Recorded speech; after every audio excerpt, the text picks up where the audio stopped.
welcome to another Municipal Monday. You've probably seen the headlines. Another town, another county knocked offline by hackers. It's easy to look at that and feel a little helpless. But here's the thing I want you to take away from today. The headline is not the threat.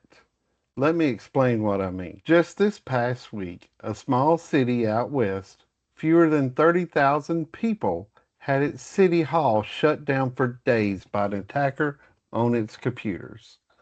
Police and fire calls had to be routed to the county next door, and folks were told the fix could take weeks. The question residents kept asking was, why us? We're just a small town. Phones down, files frozen, services interrupted, and when you read a story like that, it's natural to think one of two things. Either that's somebody else's problem, or, well, there's nothing we could have done anyway. Both of those thoughts are the real danger. Let me show you some articles. It's right here, a crippling cyber attack hit a small California city. Shuttering City Hall, residents wonder why us. Of course, these articles will be linked in the show notes for your review, and it's just something that you might want to look into. Just keep aware that this did happen. This was Susan City ransomware attack, 30,000 residents locked out as the council weighs the extortion demand. Now, just this past week, a small city out west, fewer than 30,000 people. Because the attack itself isn't what sinks a town, what sinks a town is being caught flat-footed. No backups, no plan, and no one who's checked lately. The attack is just the match. The dry grass is the part nobody looked at. So the honest question isn't, could we get attacked? Everyone can. The better question is, if it happened on a Monday morning, would we be ready by Monday afternoon? That's the threat worth thinking about. Not the headline, but how ready would be when your turn comes. The good news is more doable than it looks.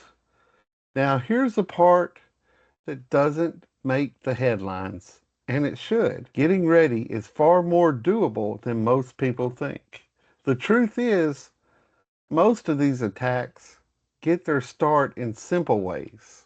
A fake email, a weak password, a click on the wrong link, which means the basics stop most of them. You don't need a giant budget or a fancy control room. You need a plan, a good backup, and someone paying attention. And here's a piece a lot of leaders miss. There's federal grant money set aside to help local governments pay for stronger protection. So the picture isn't big scary threat, nothing we can do. The real picture is the risk is real, but so is the help. And some of it is already funded. Here's just one catch worth knowing. That federal grant money is set to run out this fall unless it gets renewed. So if support like that is part of how you'd fund your protection, this is a good season to plan ahead and not wait. The towns that reach out early are the ones who get the most help. If you do just one thing after this video, make it this. Pick the single system your town can't run without and ask two simple questions. Do we have a clean, separate backup of it? And is there a real person who could help keep things going if the screen went dark? If you can answer yes to both, you're ahead of most. If you're not sure, that's not a failure. That's just your next conversation. And Obviously, we are here at Pro-Computer Services willing and ready and able to have that conversation with you. So remember, the headline is not the threat, being unprepared is. And that's the one part fully within our control. If you'd ever like a friendly, no pressure, second set of eyes on how ready your town is, we're right here in your community and always glad to help. Thanks for spending a few minutes with us. We'll see you next Municipal Monday.